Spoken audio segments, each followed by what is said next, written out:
I'm alive here, brother.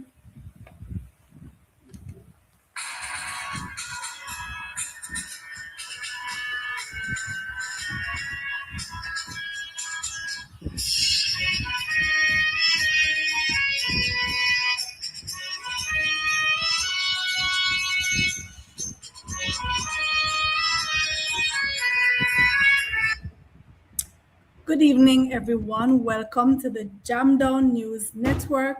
I am Puchilu Badu. And before we go into the details, here are your headlines. For this week gone, man arrested for slaying 3 family members. President Trump restricts entry from 3 Caribbean countries. Teen raises $2 million for Cornwall Regional Hospital. JPS customers to pay more for their electric bills in the next coming months. And man sentenced to 30 years for slaying Kingston businessmen. This and other stories in the news for this week's wrap-up.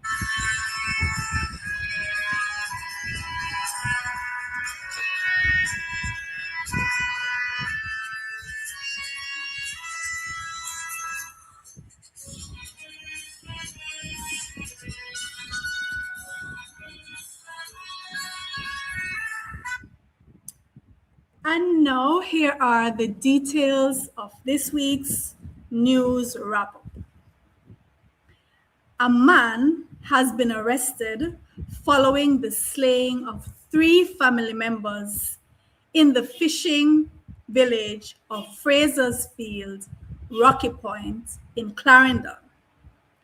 On Thursday night, the police apprehended the suspect, who is a fisherman in the area. He is accused of chopping to death his mother, brother, and a cousin over an ongoing family dispute. Some residents of the area claim that the accused man had been going about the district saying he had a premonition that everybody in his yard was going to die. Some people believe that the man is of unsound mind. According to Councillor of the Rocky Point Division, Winston Maraj, the suspect had warned his co-workers that someone was going to murder all his family members. While the suspect has not been officially named by the police, the JNN understands that he is 24-year-old Daniel Henry. The JNN also gathered from extremely unreliable sources that the mother of the accused had squandered a huge sum of money that he had entrusted to her.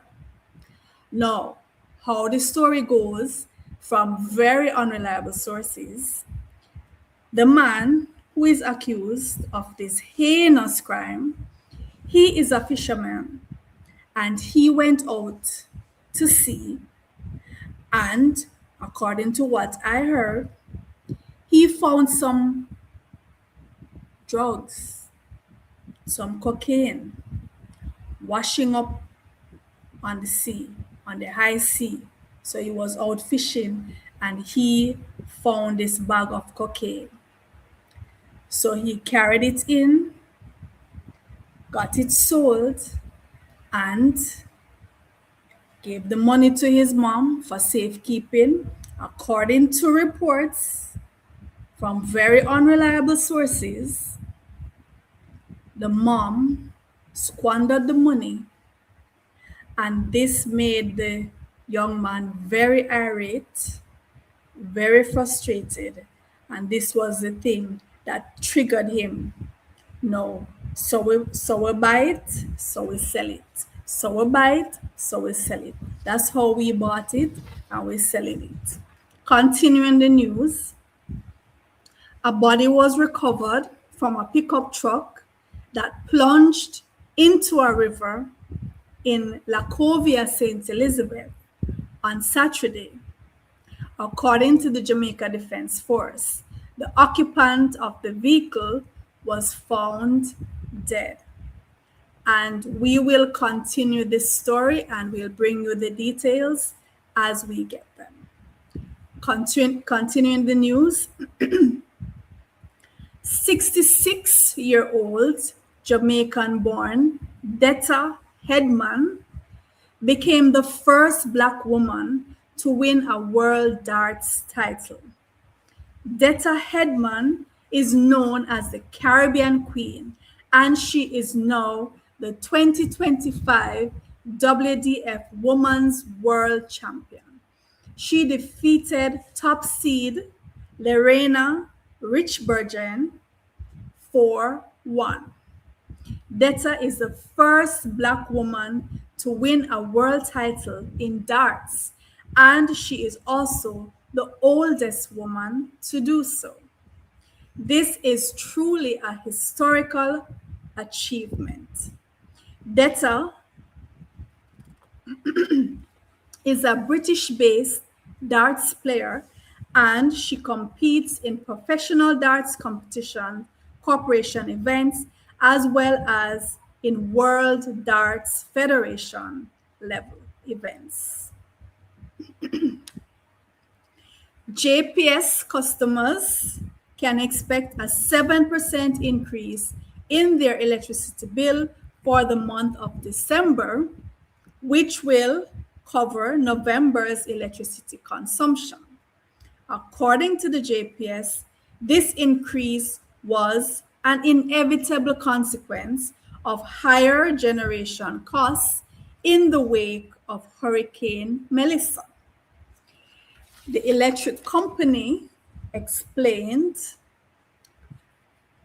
that the passage of the hurricane disrupted natural gas supplies and forced it to draw for more expensive fuel.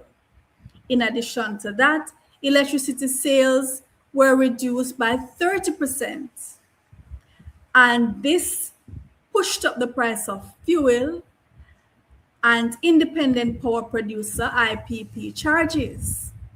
The Office of Utilities Regulations, OUR, approved a plan to defer a portion of the increased costs. A typical residential customer who consumes 165 kilowatts per month, for example, can expect to see an increase of $655 on his bill for the next few months. The Jamaicans for Justice, JFJ Rights Group, is one of the organizations lobbying for decriminalization of consensual sex between minors.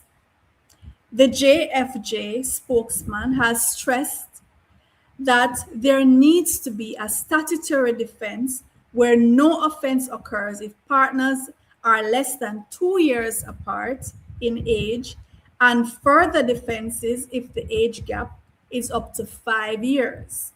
According to the JFJ, the child diversion program is crammed with cases that involve consensual sex engaged in by minors, many times having no aggravating factors.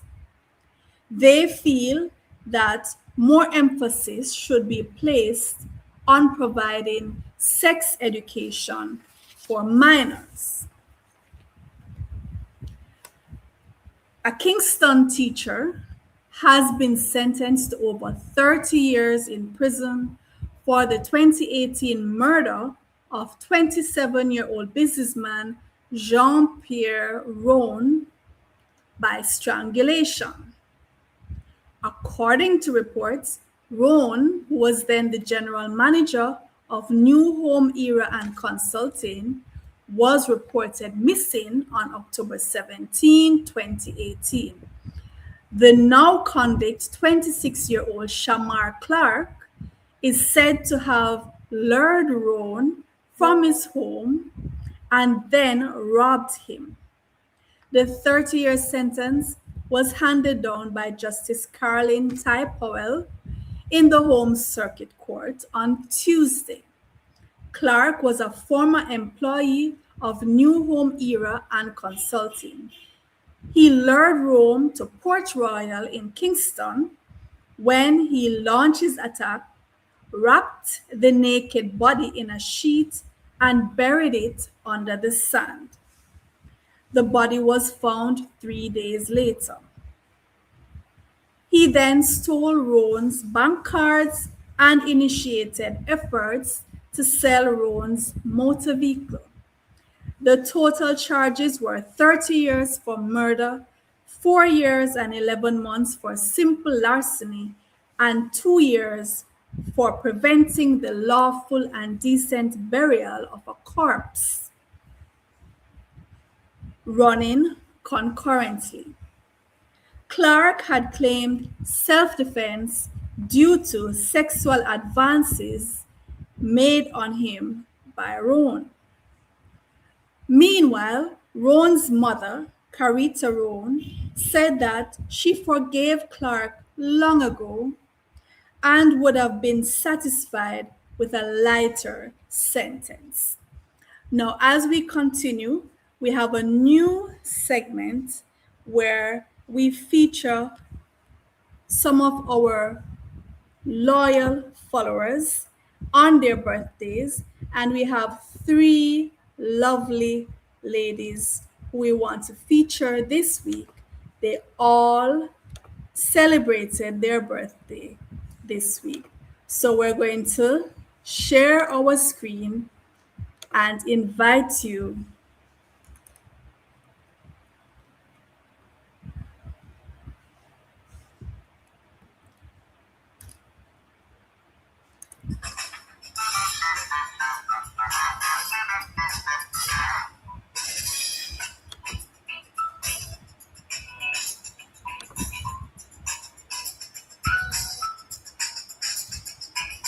So the 3 ladies who were sharing our birthday wishes for: Mrs. Dorothy Jones Mackenzie,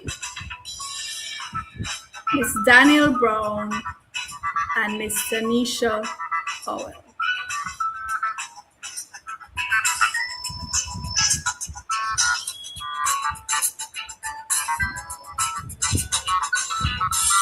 Happy birthday, ladies.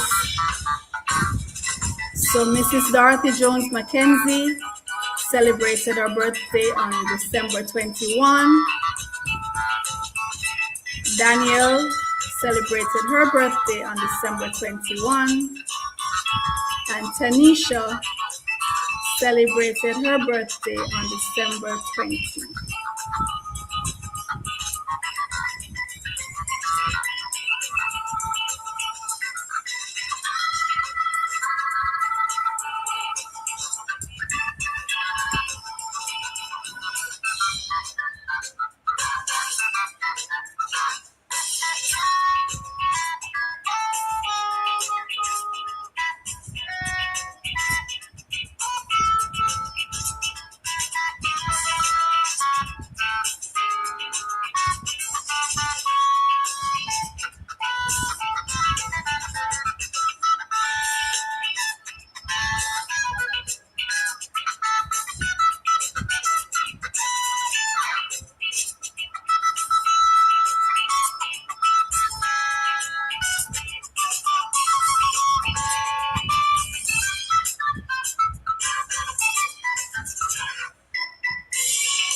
And I'd just like my viewers to know, if you have birthday wishes you want to send anyone, just drop us a line, send us some pics, and we'll be more than happy to share in their special day.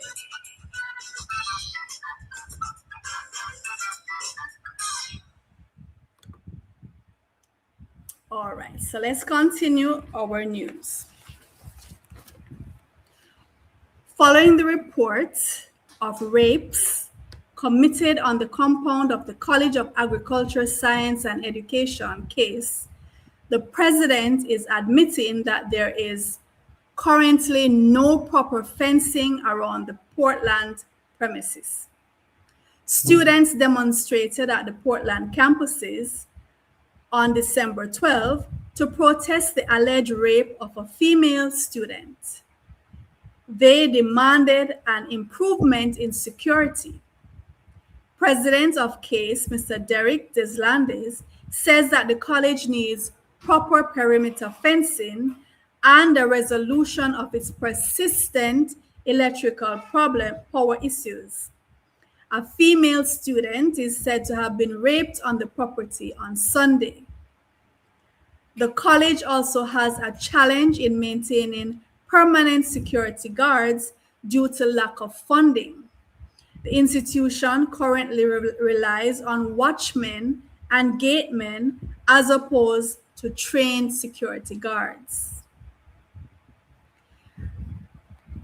USA President Donald Trump has issued restrictions of entry to nationals of 3 Caribbean countries, namely Antigua and Barbuda, Haiti, and Dominica. Citizens of these countries will either be fully restricted or have limited entry into the United States. President Trump says that this move is to prevent national security and public safety threats from reaching American borders. President Trump assured that these restrictions were upheld by the Supreme Court and that several countries were identified as exhibiting woeful inadequacies in screening, vetting, and supplying information on prospective migrants. And meanwhile, Governor of New York, Kathy Hochul, announced on Wednesday that there has been a deal with state legislative leaders to approve a bill to give terminally ill people the legal ability to end their own lives with prescribed medication. The governor said she has ensured that certain guardrails be put in place to protect patients and their families. Euthanasia, otherwise called mercy killing, has been a matter of controversy for decades. Some people believe that terminally ill patients who are usually in constant debilitating pain should have the option to put an end to it, while others insist that only God has the right to do so. Governor Hochul is a fervent Catholic who says her heart goes out to patients and their families who have expressed to her the pain and torment of being terminally ill with no option to end it. 12 other US states now allow voluntary termination for patients who are terminally ill. A Spanish Jamaican teen has raised over $2 million for the Cornwall Regional Hospital in Montego Bay, which was devastated by the recent Hurricane Melissa. 17-year-old Spanish Jamaican Kiran Maleon Lopez is a student at the American School of Madrid in Spain. He raised over $2 million in a cross-country fundraising effort that he called Out of Many, One Healing. He is the son of Amanda Lopez and Carlos Maleon, both with ties to Jamaica. The funds will go towards the purchase of beds, generators, water systems, and emergency supplies. The funds were raised through online crowdfunding, social media, and community outreach. And now, to end the news, here are the main points. Man arrested for slaying 3 family members. President Trump restricts entry from 3 Caribbean countries. Teen raises $2 million for Cornwall Regional Hospital. JPS customers to pay more for electric bills. And man sentenced to 30 years for slaying Kingston businessman. Thank you for tuning in. I am Puchilu Badu. And remember, if it no go so, it nearly goes so.